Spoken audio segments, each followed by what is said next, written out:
Hello, everyone, and welcome to today's webinar. We're so happy you're here. We have a question in the chat box. Introduce yourself and share what you'd like to take away from today's webinar. And then we're going to get started in just about 1 minute.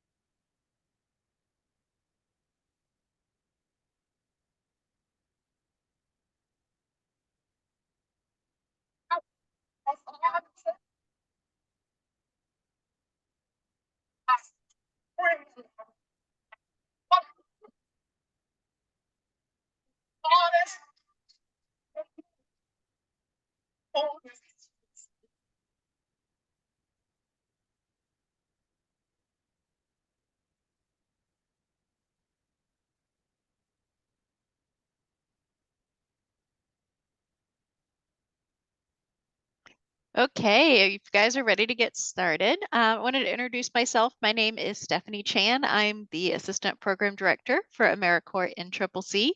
I've been in this role for just over a decade, and one of my main responsibilities is working with folks in West Virginia to bring our NCCC teams to the state to do community projects on a whole bunch of different topics. So we're going to talk about that today.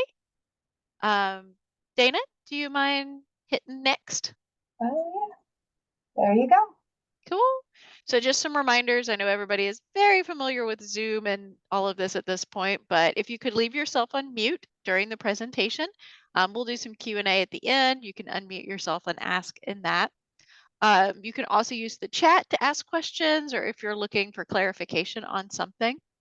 Video participation is welcome, but it is definitely not required especially if you have been on video calls all day long and you want to just turn your camera off for the next hour, please feel free to do that. We're also recording today's webinar, so if you want to listen to it afterwards, just let us know. We'll definitely be sending the recording out to everybody. All right. So just a little bit about our agenda. We're going to talk about AmeriCorps overview. We're going to talk about a little of the structure of NCCC and how we fit under the AmeriCorps umbrella.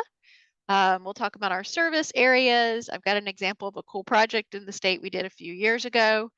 We'll talk about how to apply for a team. We're going to go through our concept form here. This is the first step to apply, and I really want to just walk folks through it. It is pretty easy, but it can look a little intimidating when you first open it up. So we're just going to kind of walk through it as well. We'll do a Q&A at the end, and we'll try to address, any concerns or questions about what does NCCC provide with our teams? How do we differ from, say, state national, other programs like that. So, Dana?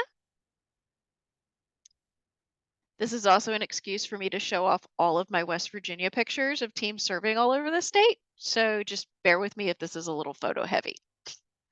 To start, I always think it's nice to show our AmeriCorps family tree, just how everything kind of fits together. So AmeriCorps, AKA the Corporation for National and Community Service, is a federal agency, and they run several programs, including AmeriCorps and AmeriCorps Seniors. Most folks are familiar with State National. The wonderful Dana is here with us today from Volunteer West Virginia. That's AmeriCorps State National. There's also VISTA, which folks usually know, Volunteers in Service to America. I am a VISTA alum. I did 3 years with them. They do a lot of capacity building, different things like that, grant writing. NCCC is in the middle. We are the only full-time residential branch.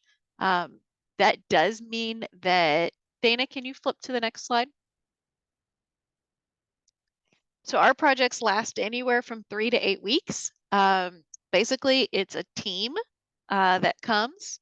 We really are trying to build leaders through our program. So kind of the whole gist of it is we like our teams, they commit 10 months to us. And we bounce them around the country and let them try on lots of different hats.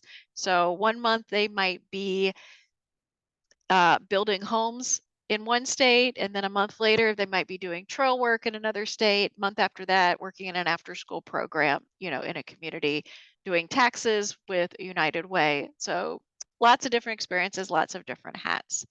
Our projects last anywhere from 3 to 8 weeks, so short term in nature.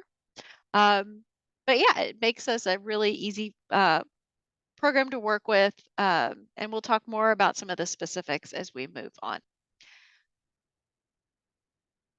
Wanted to show you our map. So we are a nationwide program. West Virginia sits within the southern region, so it's one of my states out of Vicksburg, Mississippi.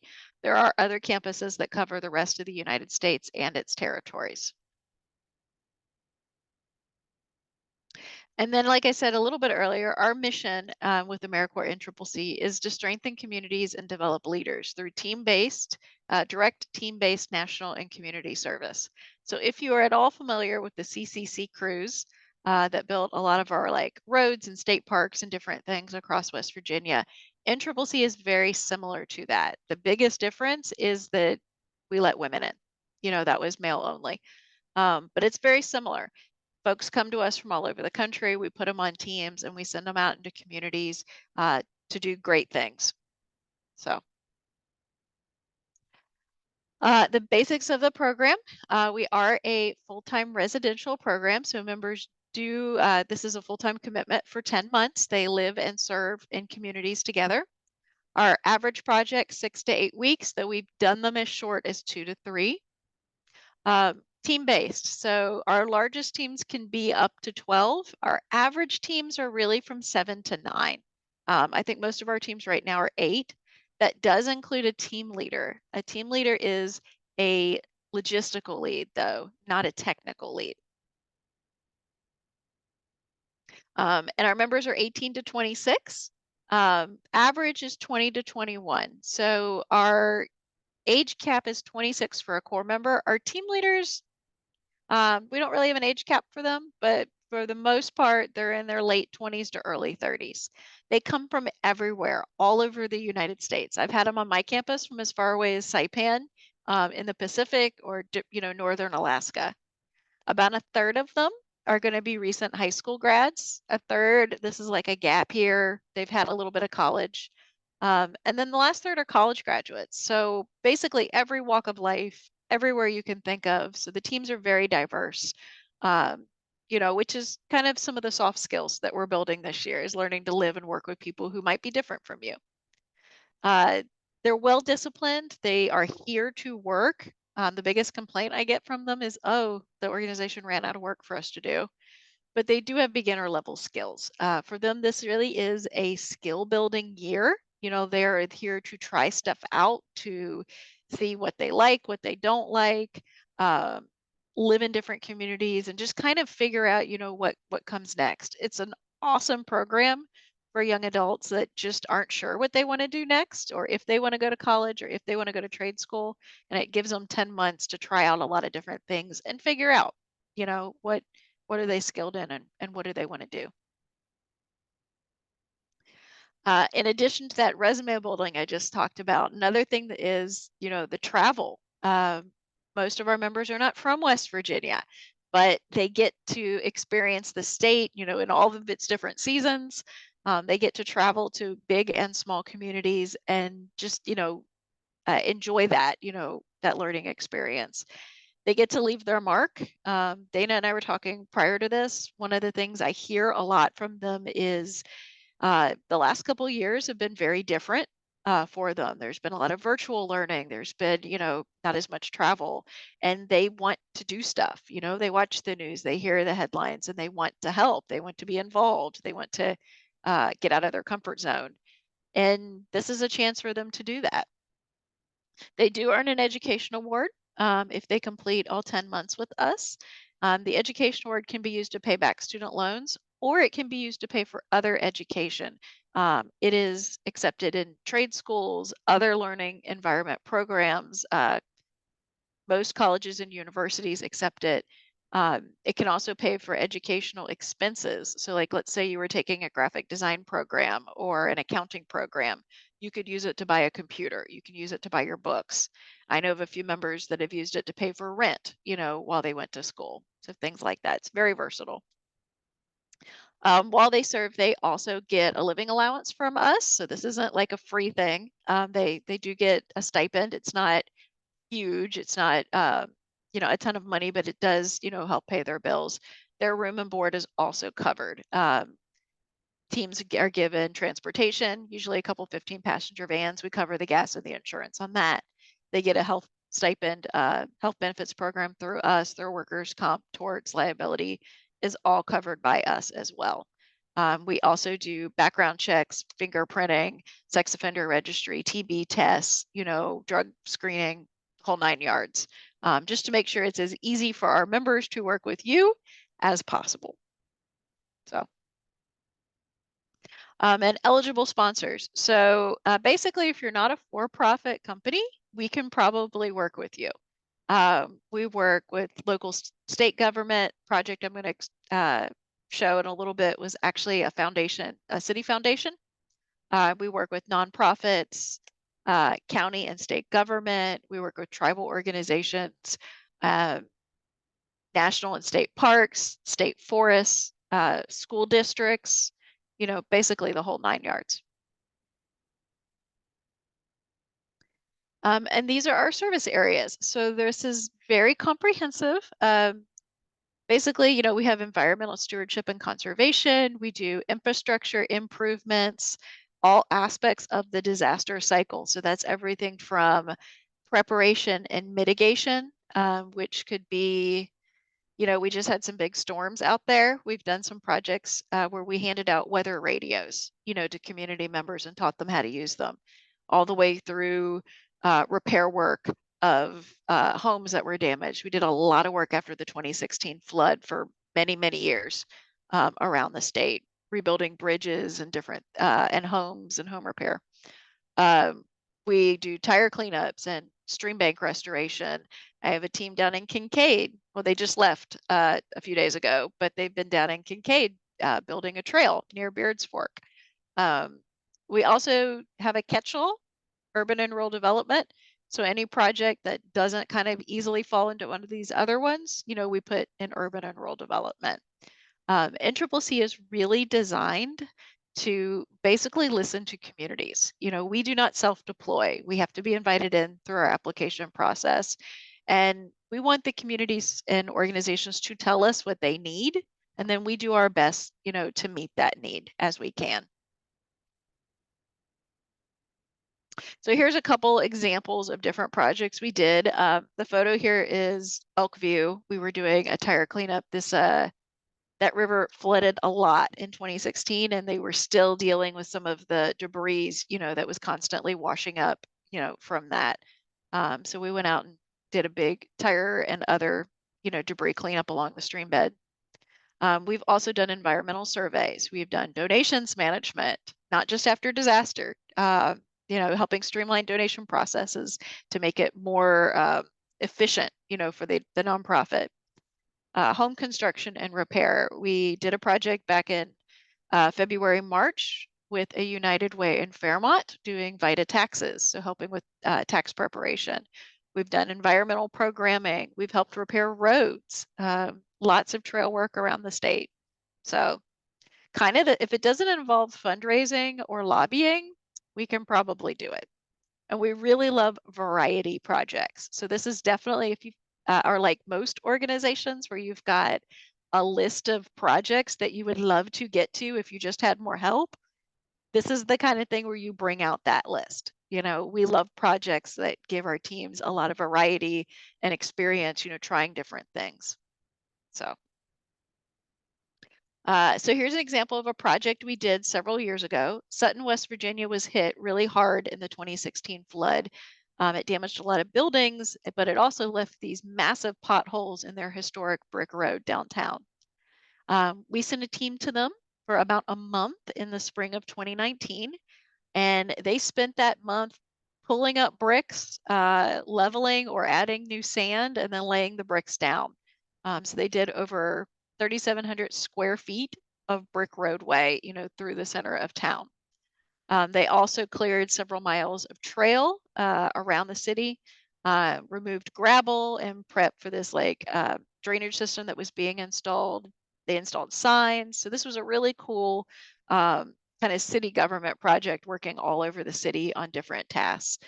We got some great pictures of it. I have been here since, and it's so much nicer driving down that brick road than it was before.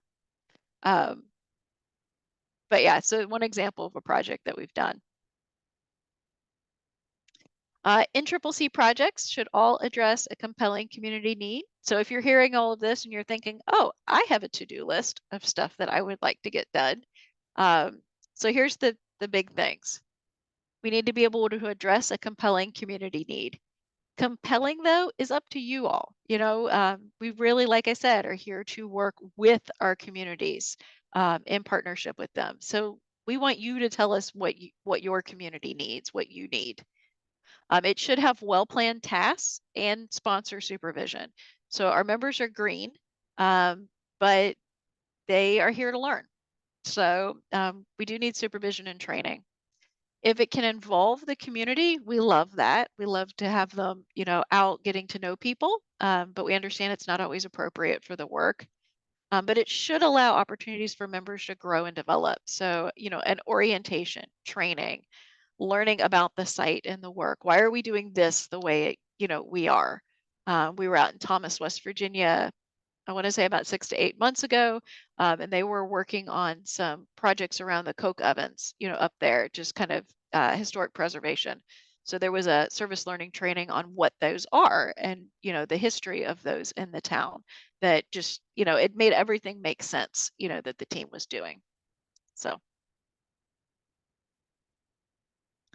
um, so let's start with the role of the sponsor. So if you are thinking, oh, okay, this makes sense, I might be interested in requesting a team. The biggest thing I'll tell you is just a reminder, there is no match or charge for hosting an NCCC team. So there is no money exchange with this at all. That being said, we do need a few things from our sponsors. The first and biggest one is lodging. Our projects are anywhere from 2 to 4 to 6 weeks. It's not a huge amount of time. So our teams need a place to stay. I joke that they're like bats. They can be separated during the day, but they do need to roost together at night. This is just because they have a team leader who has a debit card. They usually have one 15-passenger van. It makes the logistics a lot easier. This can be a partner organization. So if somebody who maybe could use a team 1 day a week, but they have housing, you could do a co-partner thing to share the team. We have stayed at summer camps. We have stayed at empty office space. We have had tent camping occasionally. We do need a backup building in case of severe weather that they can go to spend the night. But we have also stayed in churches and office buildings. We have stayed at state parks, state forests that have bunkhouses. I'm basically looking for 4 walls, a roof, and a locking door. If there is a place to cook and store food, we'll buy all their groceries. Okay. Access to bathrooms and showers doesn't have to be under the same roof, but we'll talk more about lodging when we get to the concept form. Tools and materials is another ask. If you want them to paint a bunch of things around the area, we would ask you to provide the paint and the paint brushes. If they're going to be building homes, you would provide the lumber. We can provide PPE, hard hats, work gloves, safety gear. If they're going to be using chainsaws, we can provide like the chaps and the eye and ear protection. But we would ask for things, the materials to do it, whatever it is, from the sponsor. Training and orientation as well. So why are we here? That orientation at the beginning and then ongoing training for whatever the tasks are to ensure they're being done the way you want them done. Supervision, same thing, making sure it's done the way you want it done. We do need to work 40 hours a week, and at least 50% of that does need to be directly supervised. So that means somebody on site with them. It is fine for supervisors to rotate, through different supervisor every day or a different supervisor depending on the task. But at least 50% of their work should be directly supervised. Now, that is a minimum. Depending on the work, we can ask for more supervision. There is a big difference between painting a wall and building a house. So the 50% is kind of the minimum standard here. I just don't want you to think that like somebody has to be with them all the time. That's not how it goes. The 40 hours of week can also be up to the organization. I have organizations that work on Tuesday through Saturday for 10-hour days, Monday through Friday. It's really up to you. We just, we just need at least 40 hours a week. Thanks, Dana. So that was everything that we were, the sponsor provides. So we'll talk about what NCCC provides now. So like I said, all of our members have passed a federal background check, including fingerprinting and a check against the nation's sex offender registry.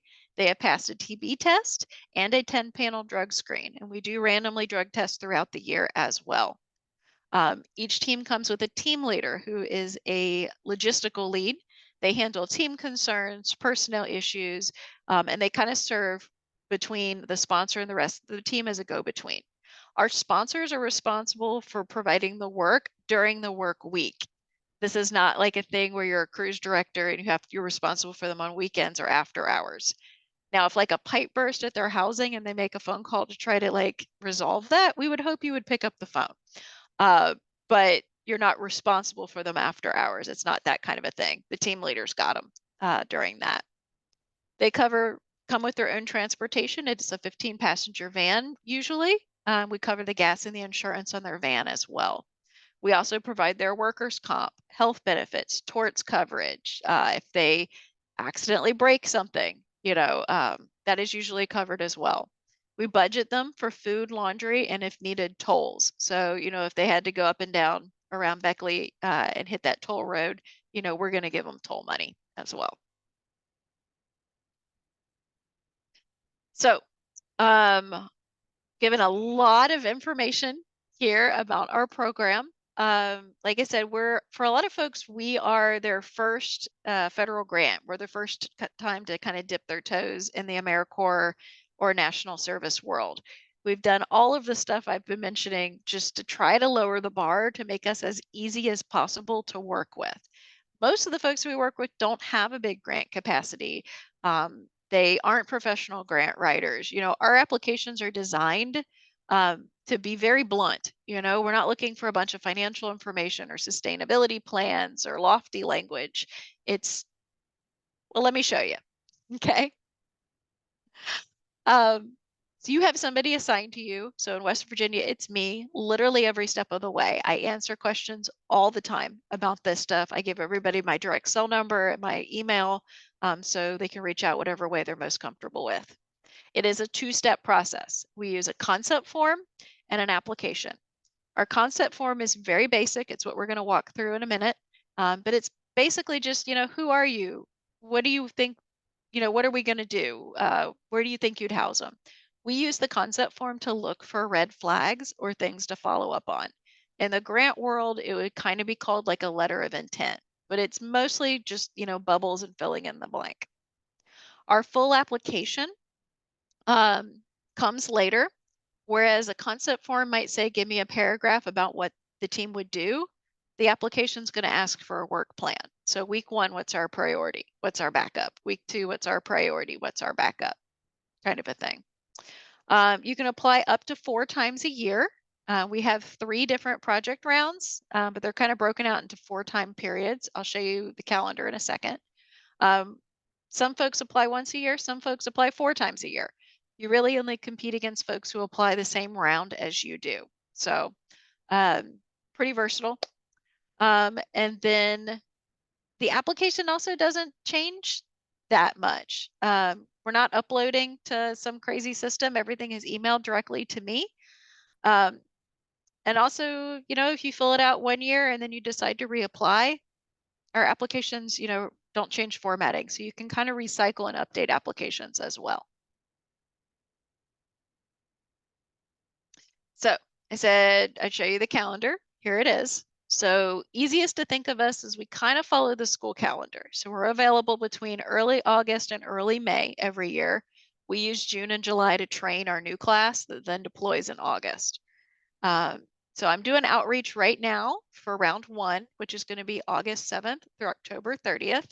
I did get an extension for the folks on this call. So the concept form, which we can email out afterwards, is due April 17th. But I did get an extension for anyone on this call all the way to the 22nd. So just, a couple of extra days for it. It's pretty easy. Submitting a concept form does not mean you have to submit an application. It's just, putting your name in the hat, as it were. Round 2 is our longest round. So November through March. Like I said, projects, can be usually 3 to 4 to 6 weeks. So you don't have to apply for this whole project round, although you're welcome to if you would like. Round 2 does include our winter break for our teams, which is going to run December 20th through January 7th. Teams would not stay at a sponsor during that time. They all come back to our training center in Mississippi, and then they either stay here over break or they fly home. They would then leave and go back out, on the 8th, and they would either return to their project they were at November, December, or they would move on to a new project. So if you have questions about any of these dates, just let me know.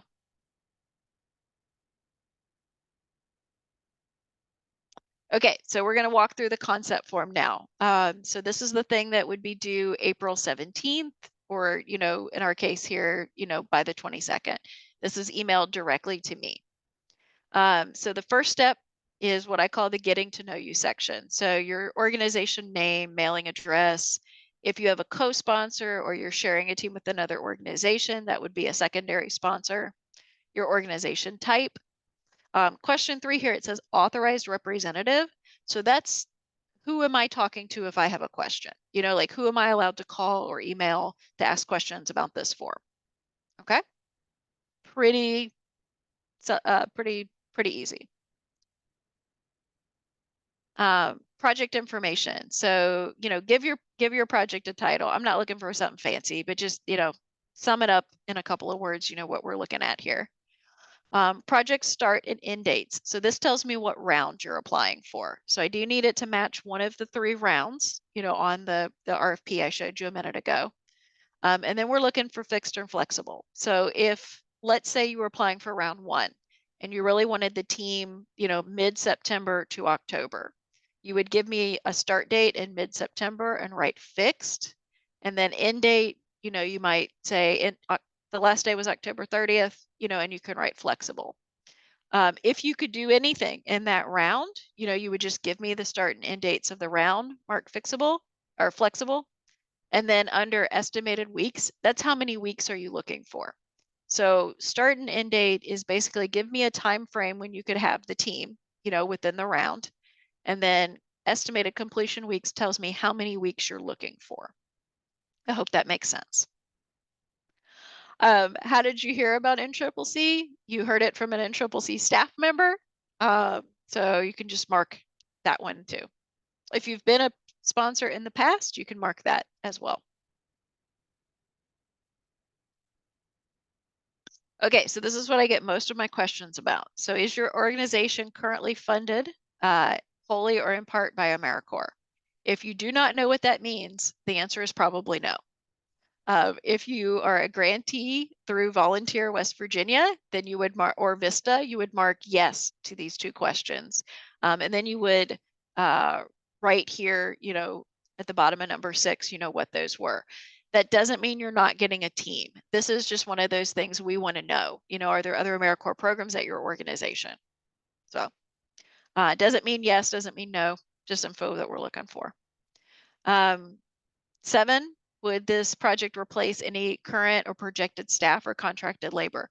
We obviously don't want our teams replacing staff members or an organization canceling a contract they have with somebody because they got our team. So, we're point blank asking, we're not going to be doing if we're doing any of that.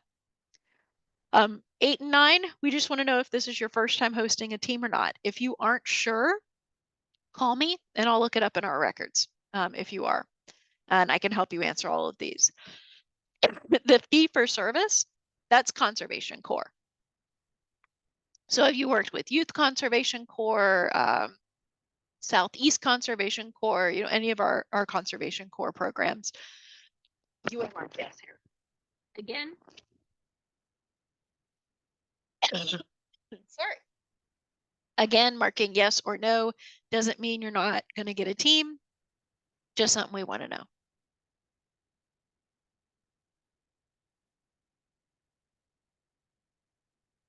Okay.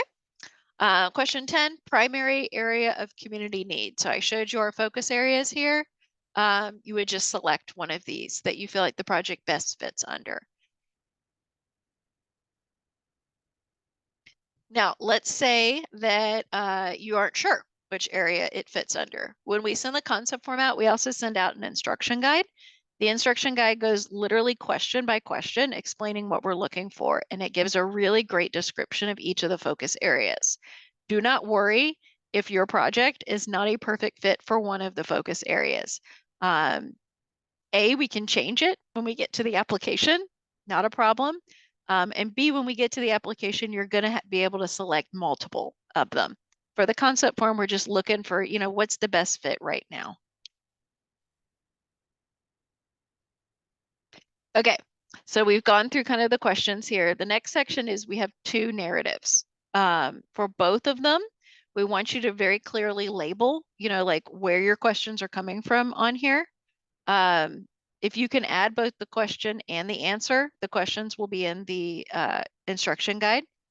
We'd like that. We do want you to include everything the team might do, brief descriptions of it, but everything the team might do in both narratives.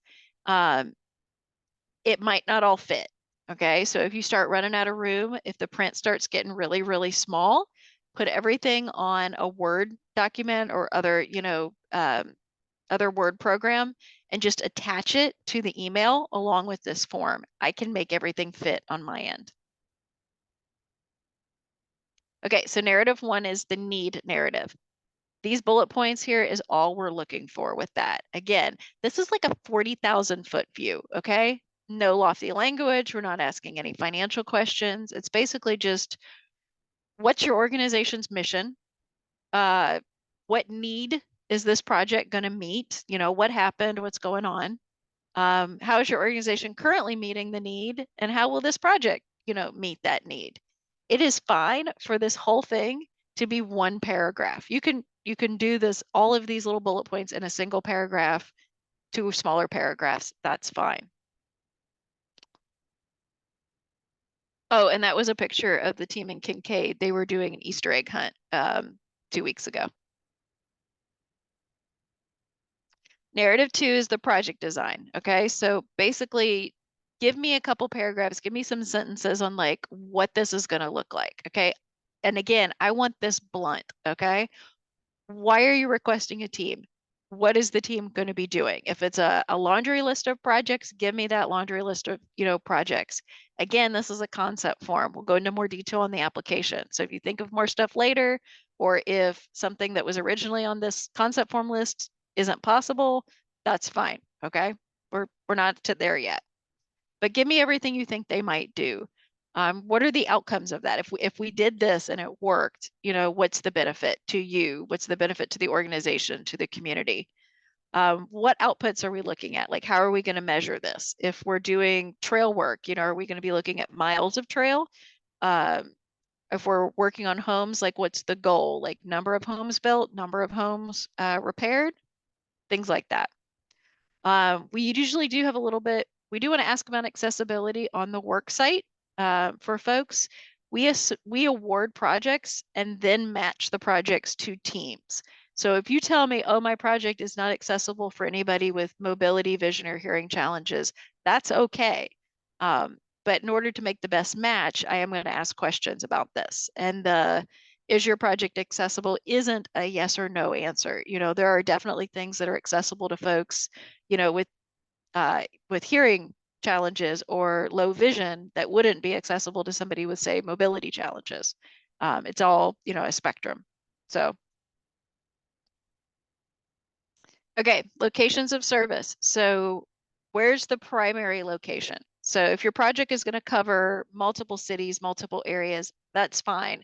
But where are their feet going to be, for most of the project? So that's the organization, the street address. Is it a single community? Is it within a county? Just give me something here for the primary address. It's okay if this is like your office, but they're actually working out in the community. Just putting your office as the placeholder is fine here. And who do we think might be a site supervisor? It is okay if this is TBD. We just want to, we're asking, are we thinking about this at this point? Who would be the primary site supervisor? If that's somebody who's going to just like coordinate all the day-to-day supervisors, that's fine. Just give me somebody here. And okay, so lodging. So this is the biggest question I get. Before we jump into this, I'm going to make an offer. So I have access to our database that goes all the way back through 1999. So I can look up projects by county. So if you're not sure where you would house a team or you're looking for some ideas, you can send me an email with the county name and I can look up if we've ever had a sponsor in that county, over the last 30 odd years. I can't call them on your behalf, but I can give you the information, when the project took place. And then if you have connections to anybody at those organizations, you can reach out and say, okay, well, where did you house, the team in that case? So again, you do not have to have lodging confirmed when you submit a concept form. We're just basically saying, what are you thinking? Because again, this is to look for red flags. This is to look for things I need to follow up on. So if you tell me, it's tent camping, I'm going to ask, okay, what's our backup building? If you're telling me that they're going to be in dorms or a church, I would follow up with, okay, do we need to provide cots or are cots provided? Those kinds of questions. So fine if you don't have lodging confirmed, or even if you aren't sure about lodging at this point, you can even just tell us what you're thinking, here. So again, just confirming, like I said, if there's a place to cook and store food, we'll buy their groceries. Showers on site basically means, can they walk to the shower? Is it under the same roof? Is it nearby? Are we using the YMCA for showers? Different things like that. Same thing with the laundry. This is just for budget purposes. Is the laundry on site or would we be giving them money for the laundromat? If the team would be moving lodging sites, like, we want a 4-week project, but we need them here 2 weeks and over here 2 weeks. That's fine. You've got a space here to kind of describe that. If you're still exploring lodging options, you can put that here, as well. Just a little bit more about lodging, consider the co-sponsor thing. It's really, really common for a project to have a co-sponsor, Habitat for Humanity that has an empty home, or another organization in town that has empty office space or something else. Really, really common. Summer camps that could use a couple of days of work in exchange for letting them live there is also pretty common. We have a few places that, they don't want to fill out the application, but they would love to put a team to work, 1 day a week or for, a full week of the project, and they would be your co-sponsor and provide housing in exchange for getting to use the team. Rec centers that have extra classroom space, places of worship that have extra space, volunteer housing, national and state parks. And again, reach out to me, reach out to Stephanie. I'm happy to look up past projects by county if that would be helpful. And then the selection process. So how are projects ranked? The very first thing we are going to look at, my bosses look at when they are ranking projects is this going to meet a need? Like, did the potential sponsor outline a compelling community need? Like, is this urgent?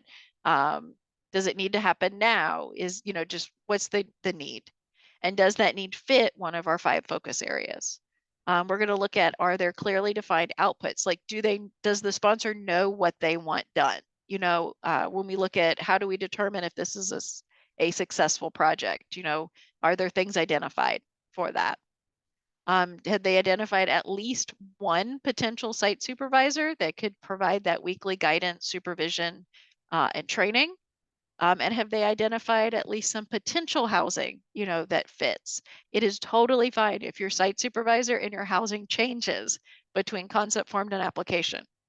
totally fine. But we're just looking at, have they identified somebody, that might be able to fill that need. And finally, just some ways to stand out. I read a lot of these applications. Like I said, if you're looking for some professional development for your staff, I'm a lot of people's first grant, just because I'm not asking any financial information or anything like that. But I will always tell people, please triple check your spelling and your grammar. You don't want me calling you and saying, okay, hold on, I don't know what this word means, or asking something because the grammar is off. I haven't gotten any applications or concept forms that I feel like AI wrote, but I know that might be coming at some point. Clear project goals are really important. Explain what you want done. I've said that several times today, but this is one of those applications where I want you to be blunt. I want you to tell me exactly what you need done, kind of a thing. Variety of work is good. If we can center it around a topic like infrastructure improvement, making donations more efficient, food insecurity, things, that's great. But if we can't, that's fine too. But the biggest one is stay in touch. I can help out a lot. I can troubleshoot, I can answer questions, but I need to know what's going on before the deadline. There's not a ton I can do after, the 22nd in our case. So for this first round, we'll be accepting applications later in the year, for winter and spring, but just stay in touch with me. I'm really easy to get a hold of. If you lose my numbers, Dana has literally all of my numbers. But yeah, just stay in touch and let me know how I can help. So. Cool. So yeah, I thought we would open it up just for questions at this point. Is there anything that I can answer? This is a photo from our recent tax project up in Fairmont. They were in that's one of their training sessions that they were in. So not real taxes on those forms, not real people's info.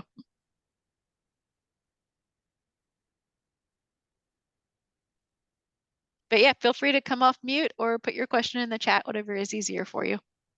Stephanie, can you Hey, hear me? yeah. Hi, this is Tony. I'm with Gateway Industries in West Virginia. It is a vocational training program for adults with significant disabilities. I missed the first part of your presentation. Excuse me, would like to hear the financial issues.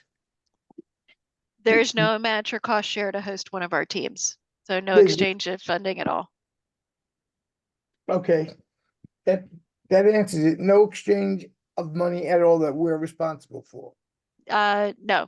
Now sponsors are required to provide supervision, training, Right. The materials, all of that, housing. So if there's a cost for that, I wouldn't be able to pay it. But no, there's no charge or match or cost share to host an NCCC team.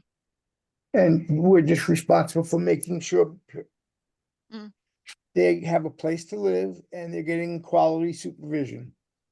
And training for whatever it is. Yeah. And they can And then do manual labor as well as office work and whatever that's great.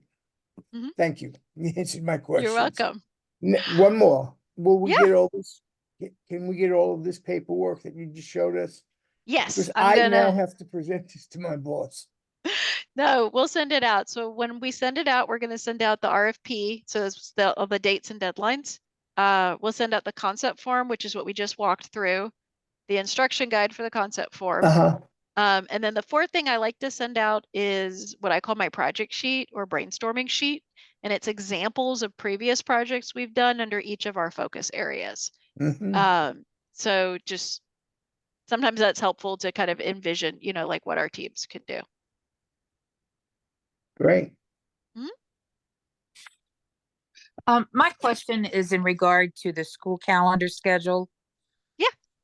So would you go over that again, please? You said you follow the school schedule, but then there Well, were. I said school schedule, meaning we basically run August through May every year. is what I meant. Sorry. Um, yeah, thank you, Dana. So we're available 3 project rounds each year, which you can see on the screen. So right now I'm doing outreach for what we call round 1, which is going to be August 7th. So they would not arrive before August 7th through October 30th. So they would have to depart no later than October 30th. I will tell you, it is way easier to pair projects that are looking like for the first half of that round or the last half of that round, as opposed to dates right smack in the middle of it. You know, it's easier to pair things together. Just throwing that out there. But yeah, so round 1, concept form, it says the 17th. I'm giving folks until the 22nd for that, and that's the form we just walked through.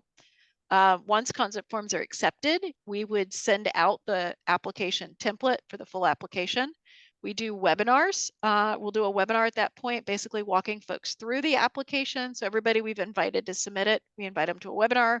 We walk through the whole application. We provide technical, tips and tricks and different things like that. Let folks ask questions, all of that.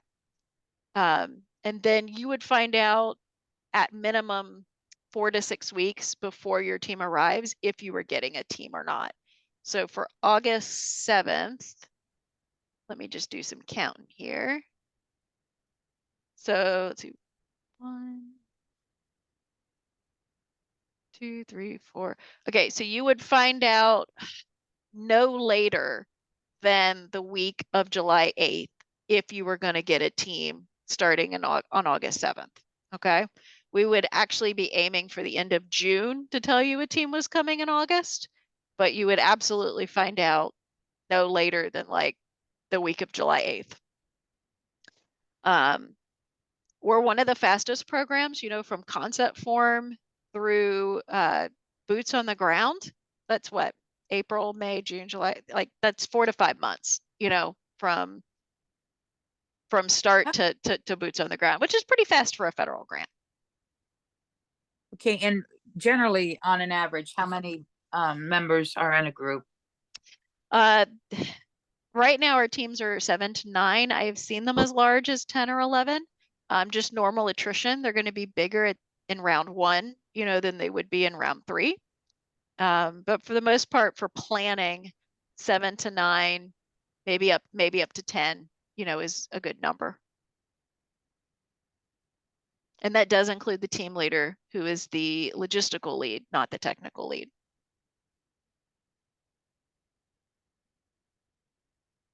I do have another question, Stephanie. Sure. I'm working remotely, Okay, thank you. and can some of the supervision be done face to face remotely? So 50% of the supervision needs to be direct supervision. The Mhm. other 50% can be remote. It could be, checking in with them. Now that 50% is my minimum. The other 50%, different work is different. The example I gave earlier, painting a wall is different than building a house. We would need more than 50% supervision if we were building a house. Right.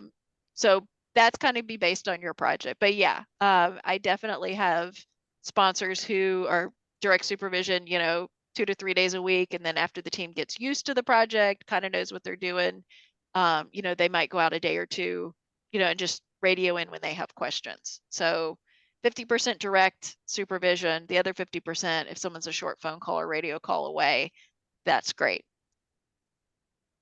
Good. Thank you. And supervisors can rotate. Very common to have, supervisors based on like different tasks. When we're doing X, it's this person, Y, it's this person. Monday is somebody, Tuesday is somebody, things like that. You're saying 50% of their time has to go directly to the project we defined. No, so 50% direct supervision of the work Okay. in the application. Yeah. So 40-hour work week, at least 20 of those hours should be directly supervised minimum. Okay. And that doesn't mean you're stuck like glue to them. It just means, you're with them. So. Stephanie, you had a question in the chat box from Sharon. She was asking, do you have specific time periods when you allow teams to work outdoors? So for West Virginia, rounds 1 and 3 are great. When the wind chill hits 20 degrees or less, we like them to be indoors. You know, if it's thunderstorming, we like them to be indoors.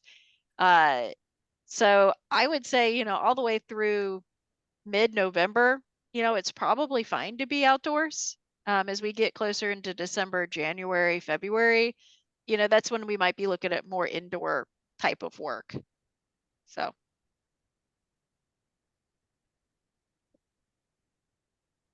Thanks, Sharon.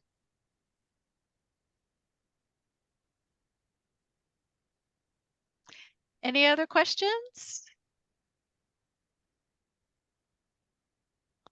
You know, approaching October, community events, teams love to help with that kind of stuff. I know there's been a few community events where they were like dressed up as Smokey the Bear or helping with parades or, you know, other like luminary things at the state parks. So they can definitely help with that kind of thing. If you're looking for a co-sponsor, that could be something to consider. I'll also tell you our teams do track their own hours and their quantifiables. So this isn't something where you're going to have to be, you know, responsible for, you know, who is doing what and how many hours. Like the team leader is going to track all of that for you. So there's very, very little reporting requirements. Your reporting requirements are basically the teams, you know, once a week you sit down with the team leader, you know, go through like what they've been tracking. Does it make sense? At the end of the project, we combine all of that together into a project completion report. Now, some people are number people and some people are story people. We're going to give you both. So you'll have their project outputs, hours served, as well as, you know, a couple paragraphs, you know, project accomplishments. Yeah. What was the benefit to the community? What was the benefit to them? You know, we package that together, send it to you. You review it and sign off on it. And then you fill out a survey from our headquarters about how it went from your perspective. So very little reporting requirements for hosting an NCCC team. I'll also say that supervision, those do not have to be your staff members. It could be a long-term volunteer. It could be as long as it's somebody you trust to teach the team how to do the thing and then supervise them doing the thing so it's correct the way you want it done. That's fine. We're not going to be like checking credentials or anything unless if you've got them doing lead paint abatement, I might check credentials for that just to make sure it's somebody with that certification. Yes, Sharon, they're absolutely allowed to do presentations to the community. I am always shocked. A lot of guidance counselors don't know we exist, you know, that this is something. If someone is accepted into NCCC, you know, we pay for them to fly out, you know, for the program, like, you know, so we pay for their plane or train or whatever ticket, you know, out here, luggage, all of that. And then when they're done, whether they graduate or leave early for some reason, you know, we send them home too. A lot of our members get jobs through this program. I have teams that actually fought some wildfires in West Virginia a few months ago, you know, and Forest Service picks them up left and right, you know, for wildland fire careers. So this is also a great chance if you've got a state national program, you know, and member slots you're looking to fill, hosting a team of 8 folks for 4 weeks, you know, you might like really, really one of them. You might like one of them. Recruit them to fill one of those slots for you. So there's a different way to, you know, look at your recruitment things. Or staff member, you know, if you're looking to hire. Dave, yes, we will send the recording and all of the documents and all of that out after this call.